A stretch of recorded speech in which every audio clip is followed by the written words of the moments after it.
You think it's smart for you to come over here in an Uber? Really? You call yourself running away now? I'm sorry. You're sorry? Do you know what could have happened to you? We're arguing. So you get in a car with a stranger. You think that's safer than being in the protection and privacy of your own home while your parents have a disagreement?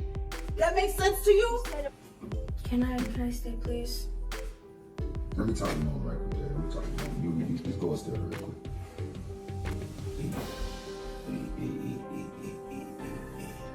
Let me tell you something. Listen, baby. I'm gonna tell you what happens sometimes. What happens sometimes, kids just need emotional support. You're a great mother. And everything. I know she probably just feels better around the man. Don't let him just stay in the house so she can have that stability, but Wayne and is pulling us apart as a family, dealing with his alcoholism. I've tried. I've prayed about it. I've been patient with him. I've told him to go to rehab. I'm still there with him. I'm splitting bills down the middle with him. I'm there with him, and he does not care about none of it. Even after the accident, you're still drinking. Listen. Like the things he said to me tonight, Wayne, I'm telling you, like, there could have never been a moment where he loved me or us as a family, and for her to feel more comfortable in somebody else's house, I feel like a failure as a mother. You don't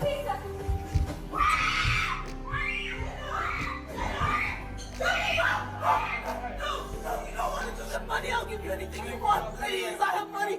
I have people powerful. I'll give you anything you want. I have people in powerful places. There's cameras everywhere. You don't want to do this. Hey, yo, pop. You doing all right?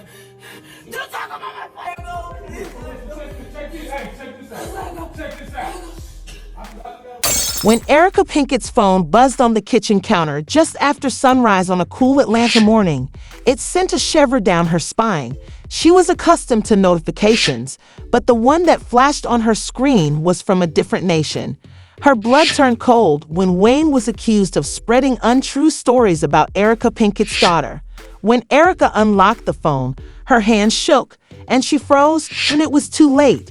The damage had already been completed. Amara, the daughter of Erica's daughter, was only 17 years old and had up until now been blissfully unaware of the darker side of the internet. She was a quiet girl who was focused on school and spending time with her close-knit group of friends. But now the internet was branding her with unfounded rumors. The video was all over Instagram, Twitter, and TikTok.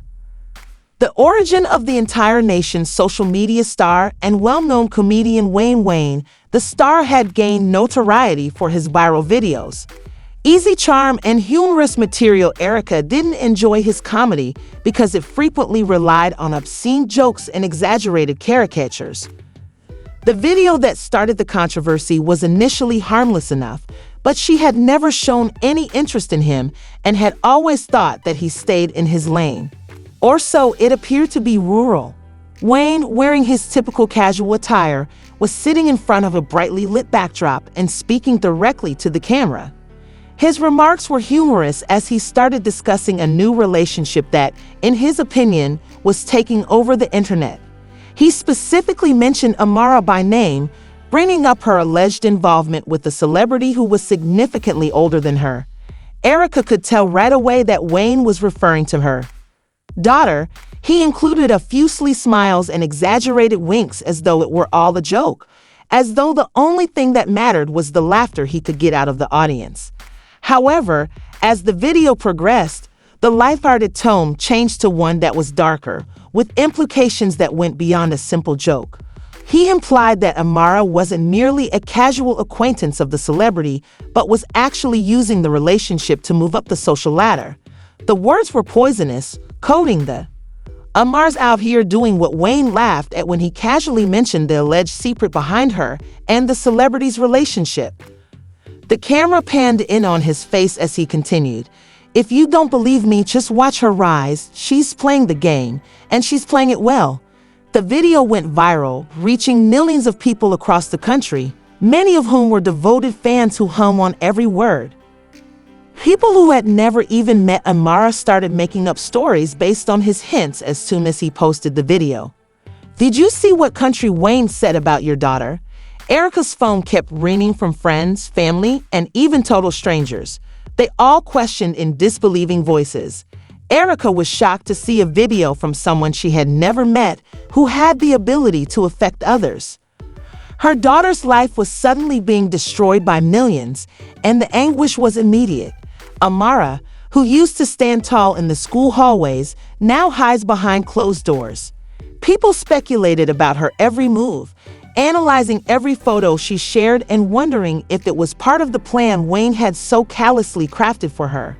However, for Erica, this was more than just an online video, and her Instagram DMs were inundated with hateful comments ranging from cruel insults to intrusive questions. She didn't wait because this was about her family's reputation, her daughter's future, and holding someone responsible for what was really a terrible assault on their lives. Not a choice she made lightly. Erica picked up the phone, called her attorney, and filed a defamation lawsuit against Country Wayne. The remarks he made about her daughter were not only incorrect but also false, and they had to be stopped. As the complaint was filed, the internet went into overdrive, and everyone's viewpoint. Some agreed with Erica that there were actual repercussions for the nation from Wayne's unbridled influence on social media. Others supported him by arguing that he was joking and that people shouldn't take jokes too seriously. But for Erica, there was nothing amusing about seeing her daughter suffer or about a lie going unchecked without anyone in a position of authority intervening to stop it. The tension in the courtroom was evident.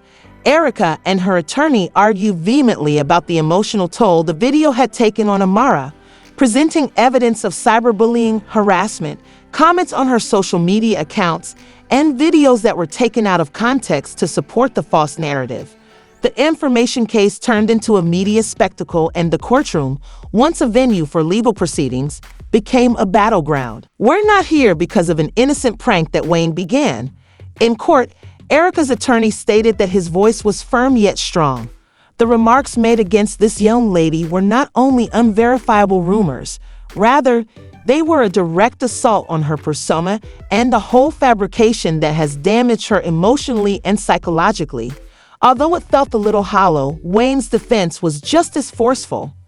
His attorney said that Wayne was a comic and performer, and his team attempted to change the story to suggest that Amara was upset only because of her newfound fame after all, arguing that she was the one who had the attention and that wasn't what she wanted. However, Erica wasn't moving back. She sat in that courtroom with her eyes fixed on Country Wayne every time he attempted to show that she didn't understand the consequences of his actions. Minimize how serious the situation is. The world watched Wayne's once untouchable social media empire begin as the days stretched into weeks and the case dragged on. Every word he said made her even more irate, and the quiet rage behind her composed exterior was clear. This was her daughter, and no one, no matter how powerful or well-known, had the right to destroy her. To display fissures as his involvement in all of this was increasingly questioned by the hash number indication. People who had previously backed the Country Wayne began to support the Pinkett family after justice for Amara gained popularity, believing that spreading untrue stories had to have repercussions. The jury debated for what seemed like a lifetime, and when the verdict was announced, it was evident that the jury's verdict had shifted in favor of Erica Pinkett Country.